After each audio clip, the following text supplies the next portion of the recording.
Do I have sound? Is my mic working? I literally forgot how to do parts of this. And then it didn't like my stream key, and I couldn't figure out how to put my fucking stream key in because it's been like a year. Says my mic's working. All right, hold on. How about y'all? Somebody wave, say something. I see two of you, the three of you there.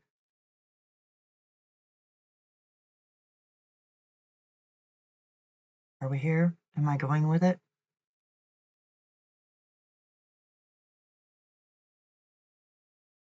This can be a little bit bigger.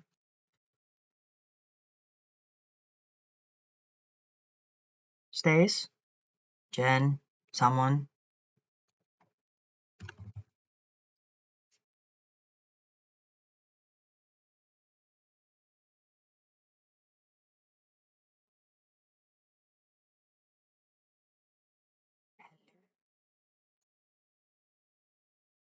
Okay, well, I'm not going to continue to talk until I know for sure that something is being heard, because I would go on and on and on and then never fucking notice. Oh, yay. Thank you.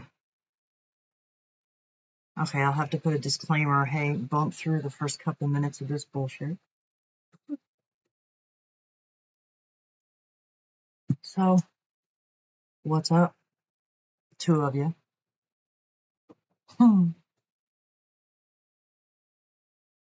Feels weird. Feels weird for sure. How have we been? We've been fine. It's fucking cold. I was telling Jen this, so she can skip this part, but I was coming for the stream yesterday, and I let Tucker and Betsy out to go potty, knowing that as soon as I start, they're going to want to go outside. So I let them out and got my shit together and came in, sat down. Okay, I got like 5 minutes, so I go out, call, they're gone. Gone. Which I normally don't care because they go out through the woods, over the hill. They were gone. But the problem was that it was like 1 degree out, or negative 16-ish Celsius. Tucker doesn't have fur. I mean, his fur is like this long. Betsy's kind of hairy, but so I called and I called and I called, and they wouldn't come in. And I knew I couldn't start until they came in, because if I tried to start before they come in, they're going to want to come in while I'm going, and I'm not going to hear them knocking on the door, or I'm going to sit here and not be able to get in a good rhythm because I'm worried listening to them. So I looked and looked and looked, and about half an hour later, they finally fucking came. But in the meantime, my phone is ringing off the hook.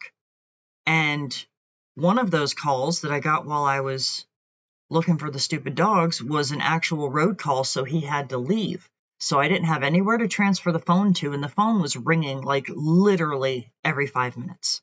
It's been so cold, and you may or may not know, my husband works on semi-trucks, and so when it gets really cold, semis don't like to start. And everything's frozen. That was at the 10 a.m. one. Everything was frozen. These truckers are trying to get back on the road, and I didn't have anywhere to send the phone that was ringing off the hook. So I was like, this is a lost cause. I was already 45 minutes to an hour late. So I figured I'd try to pick it up at 2 o'clock, but things just did not slow down. So it is what it is, but I knew that this morning the kid goes to work with the old man on Wednesdays. And I knew that there would be somebody at the shop that I could transfer the phone to, make sure the dogs were in the freaking house, put the phone out there so I don't hear it at all. So here I am, after a year. A lot happens in a year. And yet not that much at all. But I'm not here for a year in review. Oh, a couple of you coming in. Hi guys, what's up? So I did a live stream about this previously, but it was probably 2 years ago. And it's been really bothering me lately because I've been seeing more and more, which I know there was already a lot, but it seems to be filtering into my awareness. I'm seeing more and more of people talking about astrology. And I usually leave it alone. When people are talking about shit and they're dead ass fucking wrong, I usually leave it alone because, especially when they're speaking with all kinds of conviction, I'm not looking for a fight. I'm not looking to argue. Everybody wants to get on a public platform and say a thing, and then when you challenge what they're saying, they're like, you know, you could have scrolled by. You could have just minded your own fucking business. Well, your fucking business is in a public forum, and you're open to criticism when you're standing in a public forum. When people take microphones and go stand in the middle of a fucking park somewhere and start talking about whatever they're talking about, you're kind of obligated to talk to the people that come up to you and talk to you. But astrology seems to be a very touchy subject. And I guess I understand, because I lived the first 37 years of my life thinking that I was an Aries, and I am not an Aries. And it bothered me to find that out. I actually wanted to go have the little ram glyph from astrology tattooed on me. And I'm so glad that I never did, because I'm not even an Aries. And, oh, I know what triggered this little rant of mine. I was on TikTok, and some lady, some astrology lady, was like talking about Trump and what in the hell ever he said or what in the hell ever he was doing, which was, you know, related to what's currently happening, but not about that. It was something else that he did on the side, and they were talking about it, and she was like, well, it's no wonder if you look at his chart for today, and she pulls up Donald Trump's chart for today, and she starts talking about how this is obviously this and this is obviously that, and so we would expect to see blah, blah, blah, yada, yada. And I'm looking at this shit, and I'm like, lady, you are so talking out your ass. Because that chart isn't even real. Like, it's not real. They all, with very few exceptions, they all are heavily into tropical astrology, where the picture of the sky is a wheel and it's split into 12 equal parts. The constellations in the sky are not split into 12 equal parts. There are times of the year that I am a Pisces, that my moon is in Pisces for a day and a half to 2 days. And there are other times of the year where the moon is in Pisces for anywhere from 2 to 4 days. And it's because the constellation Pisces is two fish that have a tie together. And when the moon comes through, sometimes of the year, it comes through up here. And it has to go from this point to this point in order to cross through the energy of that constellation. And then other times of the year, the moon zips right through down here. And it's only got this little tiny space where the fish connect. So these things are variable. And biblically, because y'all have met me before, it is frequently said nobody knows the time. Nobody knows the exact time and date when Jesus returns. And it is very firmly my thoughts that that is because, depending on how this moon is transiting these constellations and what time of year it is, very much depends on when it happens. And that's why it's best to walk in your divinity as frequently as you can. But when you follow the moon, and pay attention to when the moon is in your sun sign. I am convinced that it truly does bring enlightening to you. It's been my religious practice for several years now, and I recently started having what I believe are Kundalini experiences that happen in my sleep, like a thief in the night, if you can believe that.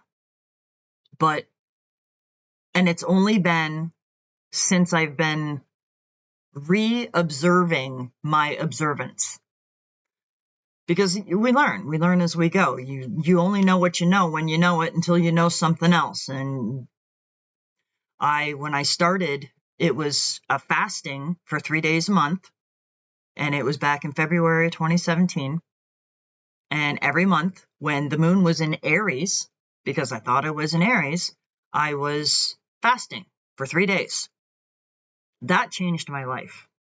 That completely changed my life internally in ways that I couldn't have imagined. But it was just the fasting. I mean, I always feel close to God. I talk to God, and I feel like God talks to me. I live a life of synchronicity, and I have a lot of gratitude all the time.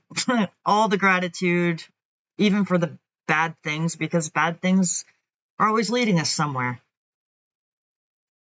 So I have made spiritual growth a specifically focused part of my life for many, many, many, many, many years, like probably since I was like 16, and I'm 46, so do that math. But, where was I going? I was experiencing these things during my fasting periods, but I think the thing that really changed me the most was the fasting itself. Because I have also been eating mostly a ketogenic diet for a lot of years, since 2013, October of 2013, I think. And when I was coming into my fasting time, a 3-day fast, you're supposed to fast according to the medical people that are more open to such things, like Jason Fung. Fasting for 3 days, you're supposed to fast for 3 days because it takes you a whole day, like 24 to 48 hours, just to get into ketosis, where your body starts burning your fat for its fuel instead of sugar that you have stored up in your muscles. After that happens, between 24 and 48 hours, depending on your metabolism and how much sugar you've recently eaten, because whatever you're eating, whatever you've eaten last has to be burned off first. So by that time, that gives you approximately, hopefully, at least 24 hours in a deeper state of ketosis, which is when autophagy kicks in. And autophagy is when your body consumes itself. And it consumes, autophagy directly translates to self-eating. And during autophagy, the first thing that your body consumes is anything bad, anything damaged, cancer tumors, things of that nature, any bad tissues, anything it doesn't need, anything that it just takes out the trash, and it starts burning your body fat. And your body fat is where you hold toxins. Your body packs fat, or packs your toxins into the fat cells with the fat to protect you from the toxins, what it can't flush out. A lot of people go on keto diets, or any diet for that matter, but it is really prevalent in keto diets and carnivore diets. When they initially begin the diet, they go through what they refer to as the keto flu. And it's because you feel like you have the flu. You feel like absolute shit. And it's because your body has switched into ketosis and started burning your fat. And when it burns the fat, it starts releasing these toxins back into your body. And so your body has to detox these toxins, and so you get a cold or a flu. but they know that that's what is causing it, so they don't attribute it to something they caught. They just feel like crap for a few days until their body adjusts to the influx of toxins as they're losing weight. So this is happening, and autophagy is happening during a fast. I think I was getting more benefit out of it because when I would start my fast, I was already in ketosis. So I was going into it already burning fat, and as soon as I started to fast, it would trigger autophagy. I felt so much better during the years when I was fasting, but it was just because I was fasting. I lost weight. It does help with your mental health. It was helping with my skin. I have Ehlers-Danlos syndrome, which is genetic, whatever. I don't know how much I believe in that shit, but it affects my connective tissue. My skin can be kind of funny. My joints are kind of funny. I felt so much better when I was fasting regularly like that, and it really changed my whole perspective because when 2020 happened and all of that absurdity went on, I already knew that it wasn't real. I knew the second they started talking about it that it wasn't real because I had already come to understand that it's actually a detox that is happening. And so I was probably the least afraid person I knew because so many other people were like, yeah, it's just the flu, but they're still scared because they're afraid of getting the flu every year.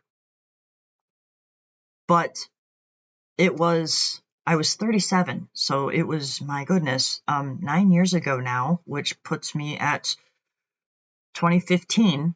No way. I couldn't have been 37. I had to be older than that. Because it wasn't that long ago. Anyway, somehow I came upon sidereal astrology. And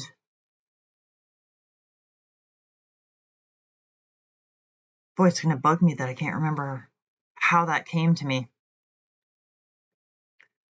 But this person that was talking about how big the difference can be between sidereal astrology and tropical astrology. And tropical astrology is the astrology that everybody knows.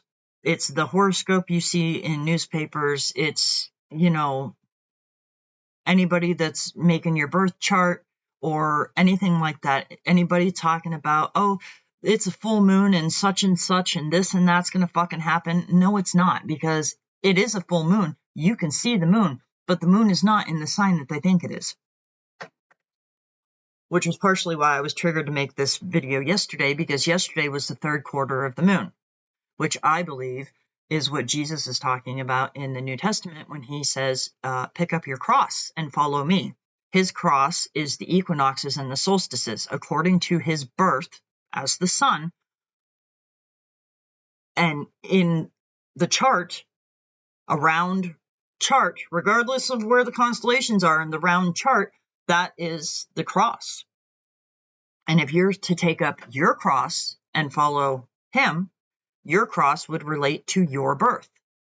And so by taking this true observance of the heavens and twisting it into a materialistic bullshit thing, they take away even the people that might come upon this. They still won't get the full benefit out of it because they're not doing it correctly, because what they know to follow is a lie. And I wanted to know what was in the sky when I was born. I was born on April 5th in 1979. And thanks to the internet and really awesome programs like Stellarium. Hold on, give me 1 second. I have my guitar behind me, and as I'm talking, my voice keeps hitting a slightly bassier register, and when it does, I can hear it echo in the guitar behind me. But I'm going to show y'all how to use this freaking program because it is awesome. Close that. Pull up this. Let me put me down here in the corner. This is my OSB. Put this down, and here you all are. Okay. This is what the sky looks like right now at my house in Ashtabula, Ohio, looking south to where the sun is. If I come down here, y'all are seeing this, right? You're all seeing this. I use this program, come down here and turn on the lines for the constellations, the labels, the artwork, because that makes them easier to spot. Then I take away the ground, because we don't really need to know where the ground is. And the atmosphere, so we can actually see what we're looking at. It just takes the glare out. At 1:22, at 10:58 a.m., this is what is in my sky right now. The sun is coming into Capricorn.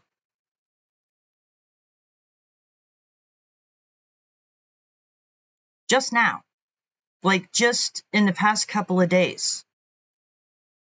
According to tropical astrology,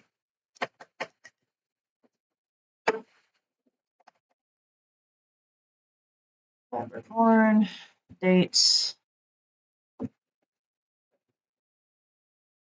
December 22nd to January 19th. So according to tropical astrology, December 22nd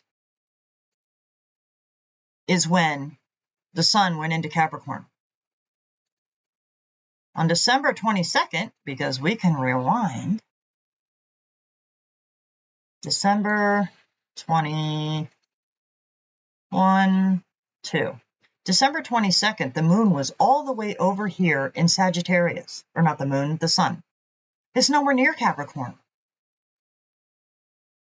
What in the hell? Why? Every single person born during this time, when I married my husband, I thought I was an Aries and he was a Capricorn. His birthday is January 7th. He's not a Capricorn. He is a Sagittarius. And it makes me laugh to hear people talk about their sign and, oh, you must be a such and such a sign because, you know, you act like this and you have these personality traits. I'm not entirely sure that even fucking matters or makes any difference or is legitimate in any way. It's not like I don't necessarily think that the traits that we think are Capricorns are actually Sagittarius, and we're just misunderstanding which sign it's in. I don't think that that's the case. I think that maybe some people born under certain signs with certain influences, it might have something to do. It makes sense given that it's an electromagnetic ceiling that we live under. But I don't think that it's such a thing that you can walk around and meet different people and automatically know what their sign is because of their personality traits. I think that's a bullshit cop-out, and I think that was part of introducing... What the hell was that? I think that was part of introducing tropical astrology because they took something divine, like the heavens, and made it a sideshow. They made it a joke. So even people that are exploring it and trying to understand their connection between their own electrical system and the electrical system that was put in the sky by God, even if they try to figure that out or explore the connection, many are mocked and ridiculed. Or worse, many of them know a Christian that is happy to tell them that they're going to hell because what's in the sky is satanic. What the fuck are you talking about? Why would the sky be satanic? But what is satanic is making it all about your horoscope and predicting your future and you know, fortune telling. That is not what astrology is. Astrology is looking up at the freaking sky and understanding the connection that you have with that and the major things in the sky that were put there by God for you are playing a part in waking you in bringing you into the divinity that you were supposed to be in. So, out of curiosity, I went back to my birthday, which is April 5th, 1979. I'm in 2017. And, whoa, too far. Oh.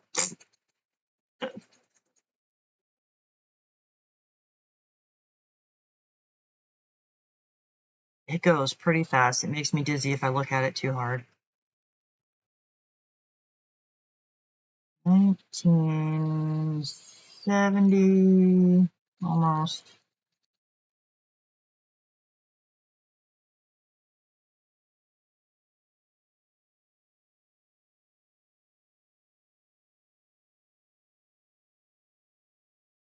You either go too fast or too slow. I'm only a couple years away. Hold on, we're almost there. 80 and 79 April.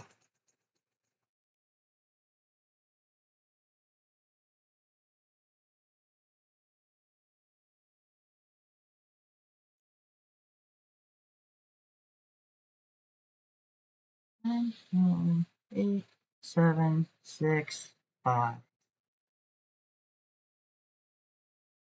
On this day, April 5th, 1979,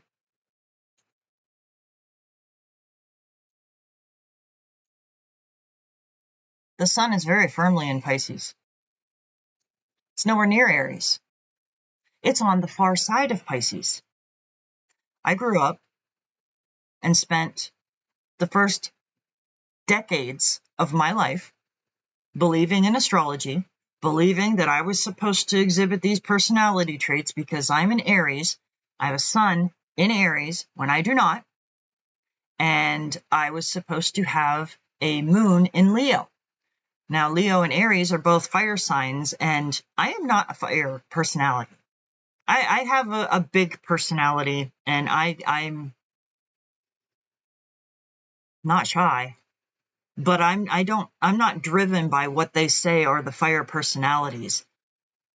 I will become overwhelmed and cry about everything.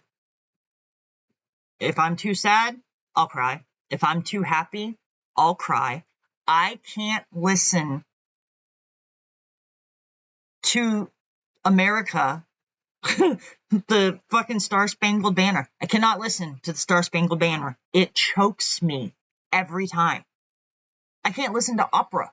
A lot of opera, not all opera, because some of it's kind of dumb, but there's so much just an outpouring of energy. I can feel the outpouring of energy, and I outpour and I outpour. It's always been something that I do, and I've always been irritated by it. I hate it. It's embarrassing. I could never, even when I was a normie and went to movies all the time and shit, I don't want to go to a movie in a theater because when a dog fucking dies, and the dog always fucking dies, I'm going to sit there and fucking cry.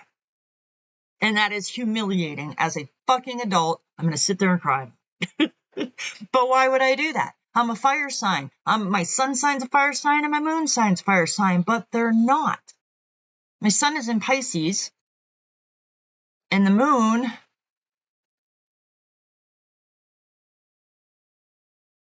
is over here by Cancer, by Gemini. I'm supposed to be in Leo. Why am I not in Leo? That's what astrology tells me. So it's wrong. And it's so far wrong. Yesterday,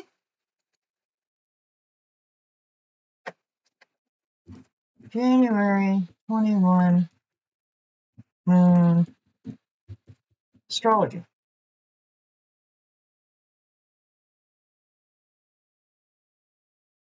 We'll just grab random because they're all the fucking same.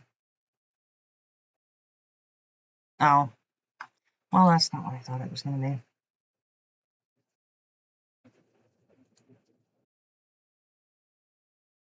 Moon in, I think it was supposed to be in Libra.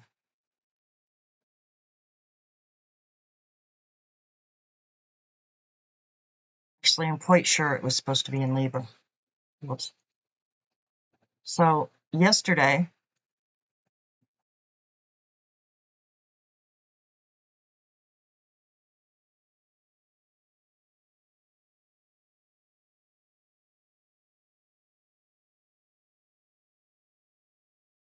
Moon's right here. Right now, it's headed into Libra. It's coming through this way. So yesterday, it was definitely over here in Virgo. So anybody that was born under the sun sign Virgo that might have been trying to observe a chrism oil rising, even just because we all worship to different degrees. It doesn't, I'm not saying everybody has to fast or do anything the way I do it. I'm just saying that this happens to you whether you like it or not, whether you want to observe it or not, whether you know or not. It doesn't matter. This is happening to you every month, no matter what. So I think, in my personal opinion, it probably helps just knowing it's there, just knowing it's happening, just having it cross your mind throughout the day. Maybe it crosses your mind throughout the day and you just sit quietly for a minute and think, hey, this is happening. Hey, I'm opening myself up to this. Maybe I'll get a download or something. Maybe something in my life will shift just a step to the right or left and things will change a little bit, because I find that that happens. The only thing that I do every month is I still observe not having an orgasm leading up to the time of my month in a star sign. I don't think it's an accident that Jesus coming to you specifically is referred many times in the Bible to the bridegroom coming for his bride. There's only one reason that it would be referred to that way, because that's what happens when the bridegroom comes to his bride. And if we're talking, there's a story in the Bible where the maids had their candles, and when the bridegroom came, some of the maids didn't have enough oil in their lamp. The oil in your lamp is that energy, that tension, that creative energy that we come upon naturally. And leading up to the time of my moon in Pisces, I just abstain from that. Doesn't mean you abstain from everything. You just don't, you hold your energy. You keep your energy within you. And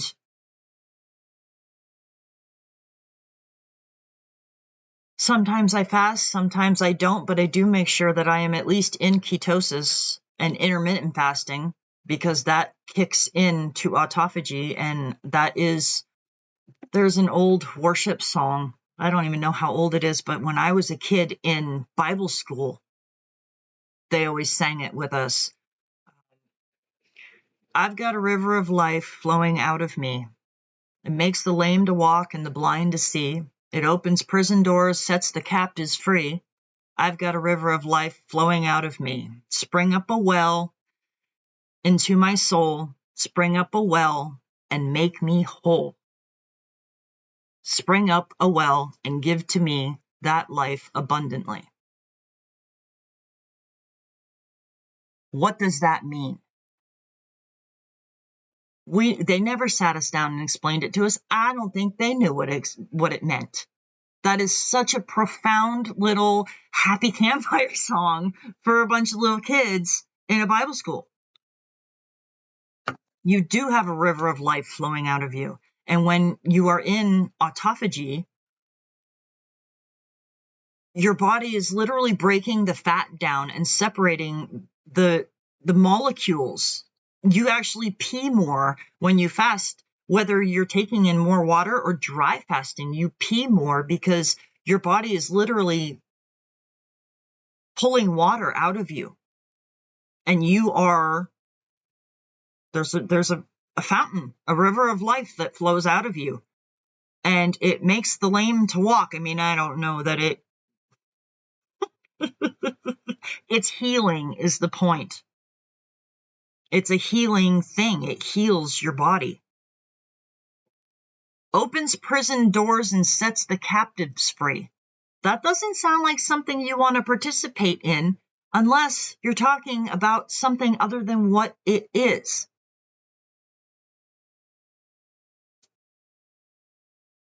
You are holding all the toxins in your body. You're holding them all captive in your fat cells.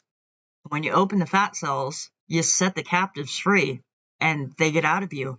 They run out the river of life and heal you. Spring up a well into my soul. Spring up a well and make me whole. Spring up a well and give to me that life abundantly. Like, seriously. Oh, and I found something else that I thought was interesting. And it was, I've been kind of thinking about doing a stream and talking about this for a little while now. And I've only been triggered into doing it recently. But when I was first thinking about it, it was because I was triggered by this Bible verse, which of course I knew was there. I've read the Bible so many times, but when I read it, I was like, damn. Oops, what am I doing? It's in Revelation, which all the good stuff is. Revelation 22, verse 2, specifically. But I'm going to read the first one to buffer it. And he showed me a pure river of water of life, clear as crystal, proceeding out of the throne of God and of the Lamb. In the midst of the street of it, and on either side of the river, there the tree of life, which bare 12 manner of fruits. 12. And yielded her fruit every month. And the leaves of the tree were for the healing of the nations. You will never, ever, ever convince me that I was not heavily onto something when all of this started coming into my life. It really did change my life and my thinking. So, know your sign. I implore you, find your sign. Know what it is. If you want to type it in, I'll look it up right now. But you need to know. Got to download Stellarium, which I don't trust man-made tools a whole lot when you're dealing with God, but I also can't look up in the sky. I mean, I can look up in the sky. I'm learning to pick the big constellations out. And I'm learning the rhythm. There's more to the rhythm than just the seasons. I mean, there are religions that argue about whether Sunday is Saturday or Sunday. Oh, they named it Sunday because it's sun worship, and the Sabbath is actually Saturday. And no, only the, Satan worshiping Jews celebrate on Saturday. It's supposed to be Sunday.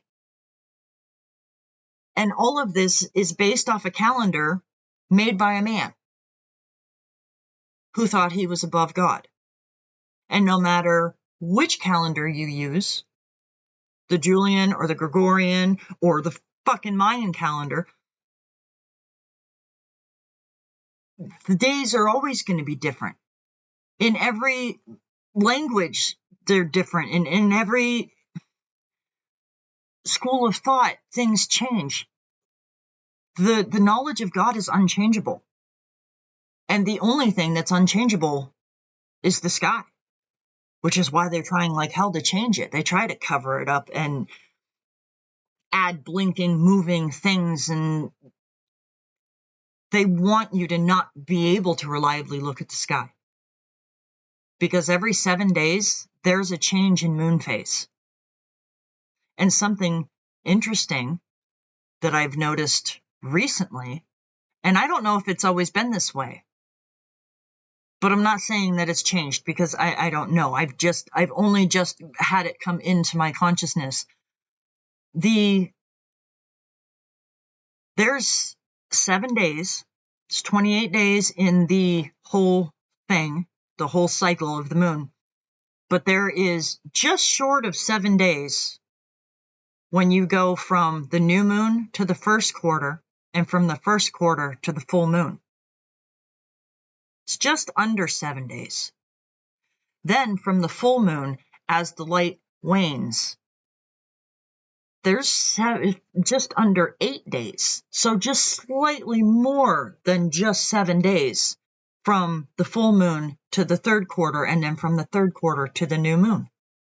So it actually, the light comes on faster than it fades.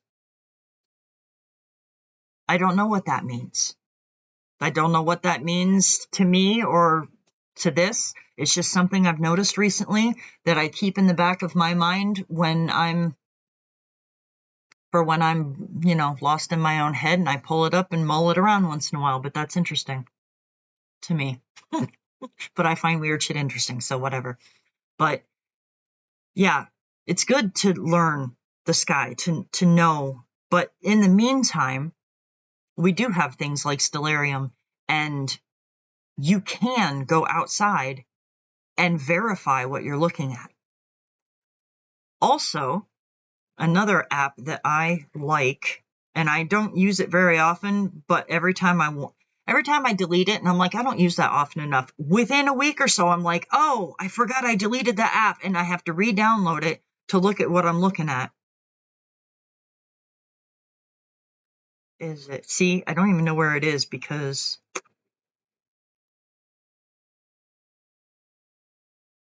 here? No. I don't know. I have this app. It's called SkyMap. I was going to show you what it looked like, but it's called SkyMap.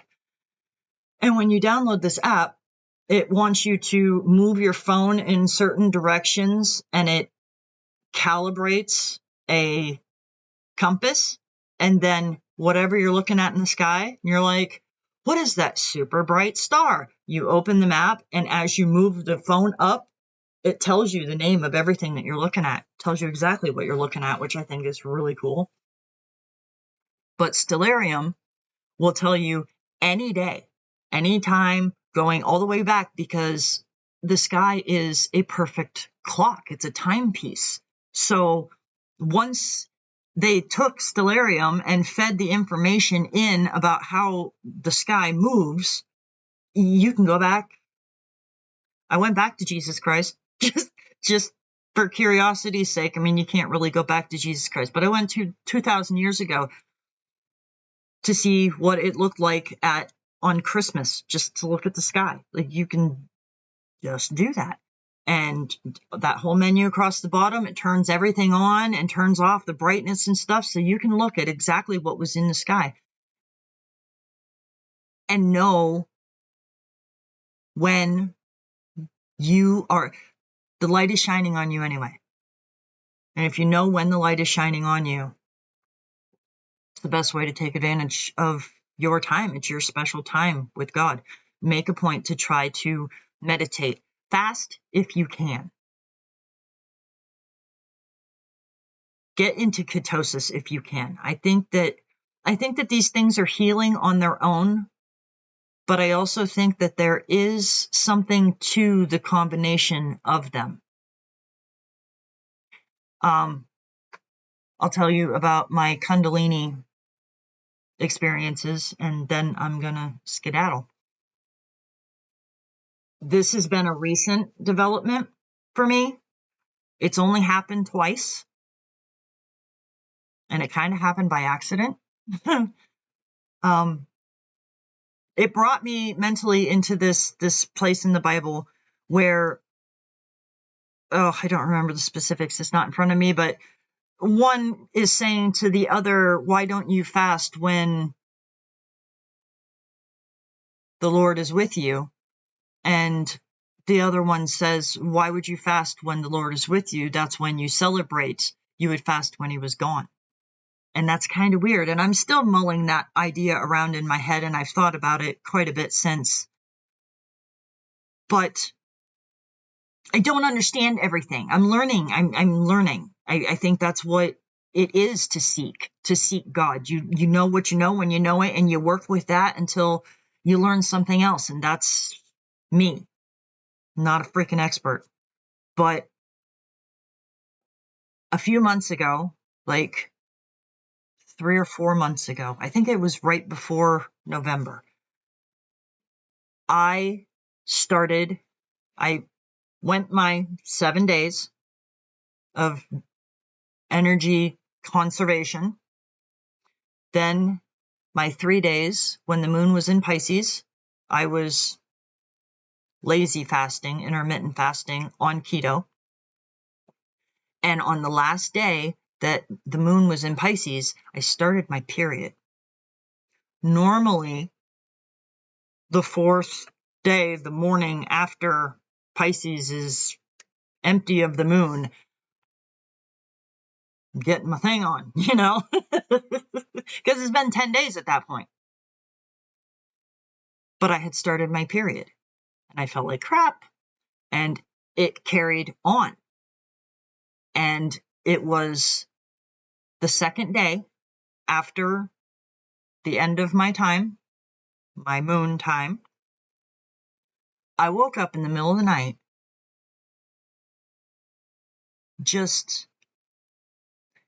it was like having an orgasm, but it wasn't.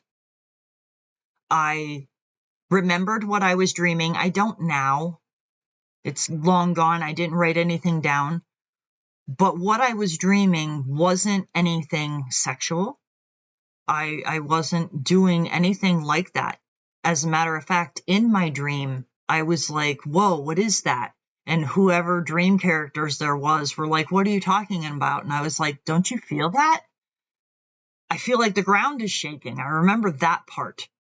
And they didn't know what I was talking about. And then I don't remember how the ground was shaking or where we were before that, but I remember that part because when I woke up, it was rippling. I could feel it in my feet, but it was mostly my entire torso, and it was like waves all the way up, and it pulsed and pulsed, and I laid there in bed, and I was just like, what in the actual hell? I mean, it was definitely a pleasant feeling. I mean, it was literally like waking up having orgasms, but it was different. It wasn't, focused. It was, I could feel it all the way at the top of my head. As I was laying there right after I initially woke up, I thought, I wonder if my hair's standing up, because I felt like my hair was standing up. It was so intense. And after I woke up, it went on for about 40 or 50 seconds probably, which is forever in the middle of the night when you just woke up, and then it slowly went away. It didn't just stop. It just got less and less and less. So about 40, 50 seconds in total, went way up strong, and then it slowly came back down. The waves got smaller and smaller, and then they were gone, and I just laid there, and I was like, what just happened? Now, the placement of the day and everything that I had just been going through didn't even cross my mind. I am 45 years old. I'm about to be 46 in just a couple months here. And I am discovering some, perimenopause symptoms, which I hate saying that because it makes it sound like it's a day of the week or a thing that you go to. It's not. It's just shift in hormones. And I can feel that I am a middle-aged woman, and my hormones are shifting. And things are a little bit different internally than they have been in previous years. And it's something I've been kind of trying to learn about, although I'm learning a lot that a lot of other women's experience is nothing like mine, but it's because my hormones are different, because my body isn't toxic like most other people's bodies are. Anyway, I got up in the morning and I started doing a little bit of research, because I was actually thinking that maybe it's a pretty well-known fact that boys have wet dreams when they're going through puberty. I don't know if girls do it as frequently. I never did. I've definitely had sex dreams, but I've never had an orgasm in my sleep or woke up having an orgasm or anything like that. Never in my whole life. I don't know if it happens or how frequently, but I have never done this. But because boys do that when their hormones change, and because as a woman's hormones are changing in perimenopause, it's a loss of estrogen.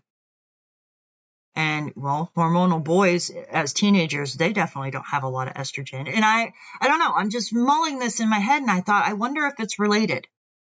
Because from all the symptoms I've heard about menopause, that is not one of them. I think women would bitch about menopause a lot less if we started having sleeping orgasms, you know? But I couldn't find anything about it, and I just kind of wrote it off as a fluke, and I went about my life, never connecting the two things. The following month, the exact same thing happened. It was 2 months in a row, and it was the same situation where I started my period, because it's 28 days later. I started my period, never had any kind of release, and woke up second or third day having this exact same experience.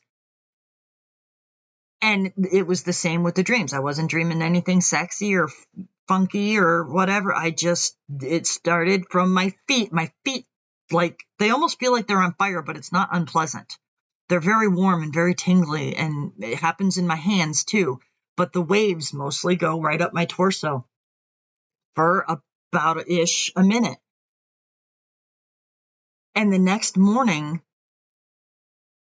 when I got up and really started thinking about that it had happened twice in a row and how odd that was, and I did a little more searching and still couldn't find anything about it, and then I turned on stupid TikTok and caught a short snip of a lecture, and this woman was talking about how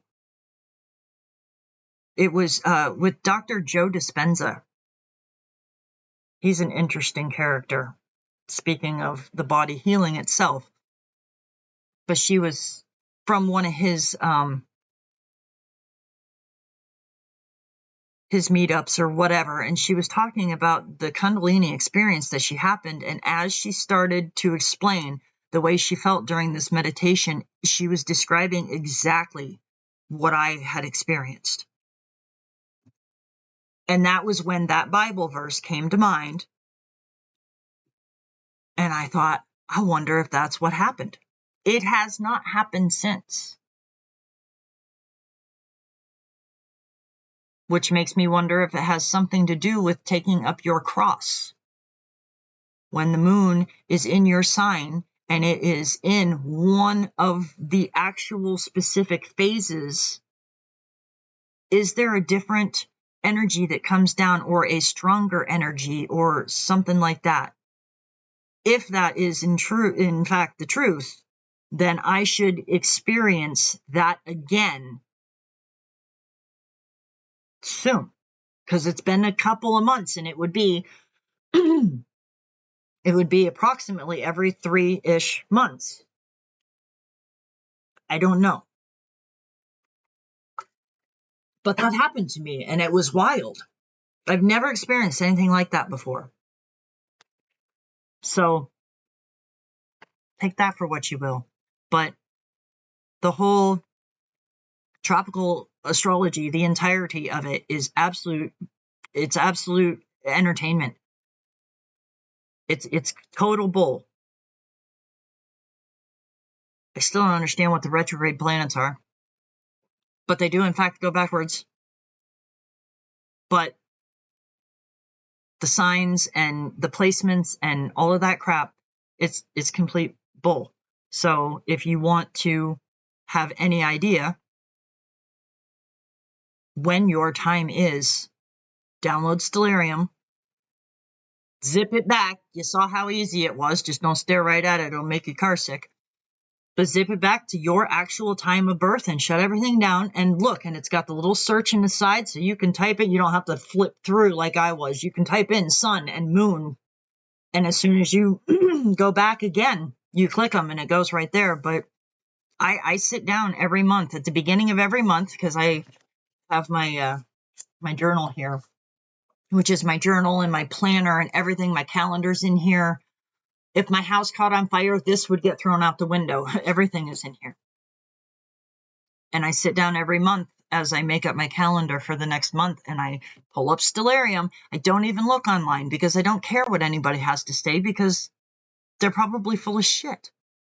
I pull up Stellarium and I go to, because I've been doing it, so I know approximately what day it is, and I look at when the moon is going into Pisces.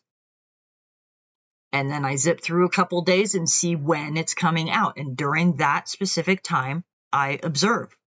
I pay attention to it. I look for synchronicity. I make sure that I am emitting as much gratitude as humanly possible. Make a joyful noise unto the Lord, all ye lands. Serve the Lord with gladness. Come before his presence with singing. You're supposed to enter the gates with praise. That's how we pray. Everybody wants to ask for something when they pray. I mean, asking is great, but the creator of the entire universe already knows what you need. All you have to do is be grateful for what you already have. So yes, you can spend some time focusing on manifesting whatever into your life, but it will come faster if that focus is also accompanied with as much gratitude as you can find. If you can sit down for a minute and just get your body humming with gratitude, list off things that you're grateful for and why and how it's made an impact in your life, anything to put the focus there. During your time, it's good every day. Every day it gets to practice good. And I'm sure it makes a difference in life in general. But during your time, when you look it up, find your time. And during your time, it'll change your life. It will change your life. And that's why they don't want you to know. They don't want you doing that. So that's my big babble for today. It feels really weird to be here. Oh, look, there's actually, 6 of you now.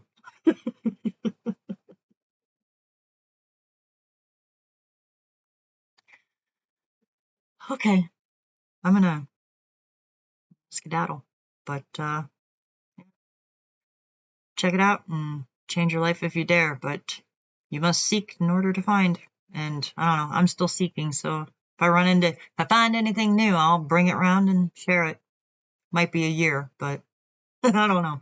Anyway, I love you. Thanks for hanging out with me. See you next time.